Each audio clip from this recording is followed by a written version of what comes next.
Hello friends, તો ગરમી ચાલુ થઈ ગઈ છે અને એમાં પણ જો કોઈ ઠંડુ ઠંડુ ખાવા કે પીવા મળી જાય તો કેવી મજા આવી જાય ને. તો ચાલો આજે આપણે ઘરે જ બનાવીશું બહાર જેવી કોલ્ડ કોફી, એ પણ એકદમ સસ્તામાં આપણે પતી જવાનું છે અને ઘરે પણ એટલી જ સરસ બનવાની છે.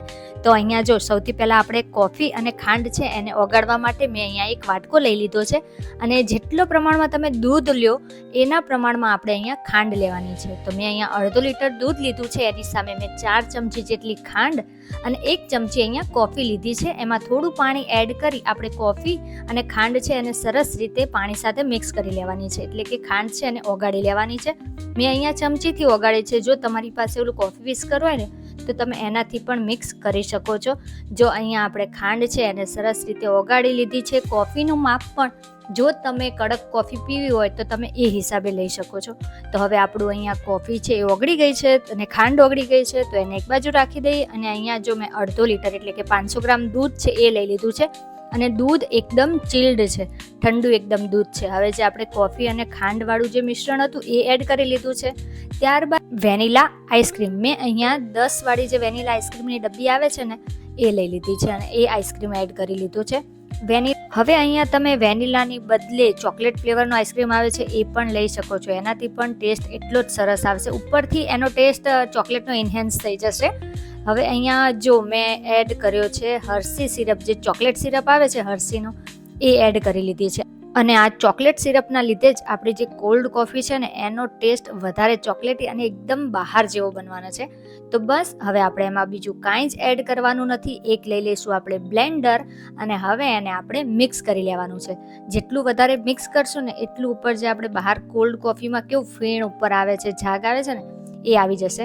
અહીંયા શું થયું કે જો વાસણ મારી પાસે નાનું હતું એટલે હું એને ઘડીક આ રીતના થોડી વાર માટે કરીશ, પાછું બંધ કરીશ અને પાછું કરીશ, પાછું બંધ કરીશ.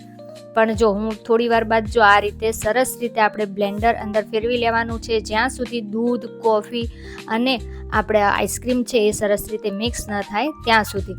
હવે વાસણ નાનું હતું એટલે આ રીતે બ્લેન્ડરને મારે ચાલુ બંધ કરવું પડ્યું અને પછી કર્યું એટલે ઉપર ઝાગ એટલો આવ્યો નહીં. પરંતુ જો મારી પાસે આ કોફી વિસ્કર હતું ને તો એના લીધે મેં અહીંયા ઉપરથી સરસ એવો ઝાગ આવી જાય અને જ્યારે આપણે સર્વ કરીએ ને તો લુક એકદમ સરસ આવે ને. તમારી પાસે જો આ ન હોય તો તમે બ્લેન્ડર પણ સહેજ આ રીતે દૂધમાં ઉપર રાખશો ને તો પણ આ રીતના સરસ એવો ઝાગ આવી જશે.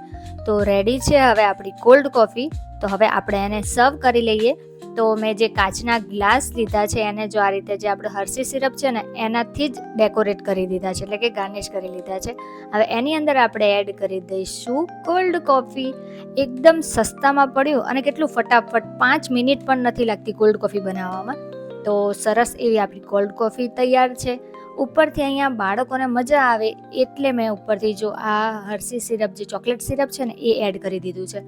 અને 10 રૂપિયાના પાઉચમાં મેં અહીંયા 3 ગ્લાસ કોલ્ડ કોફીના બનાવ્યા છે. 10 રૂપિયાની આઈસ્ક્રીમ છે, 10 રૂપિયાની ચોકલેટ સિરપ છે, ખાંડ અને કોફી તો તમને ખબર જ છે કેટલાનું, અને દૂધ પણ 1/2 લીટર કેટલાનું આવે છે.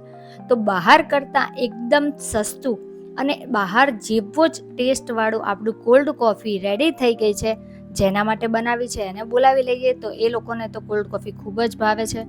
અને જો સ્ટ્રો લઈ લીધી અમારા ભાઈએ અને અમે લોકો પી લઈએ છીએ હવે કોલ્ડ કોફી. તો તમે બનાવો અને પછી મને કમેન્ટ કરો કે કેવી લાગી તમને આજની આ કોલ્ડ કોફી.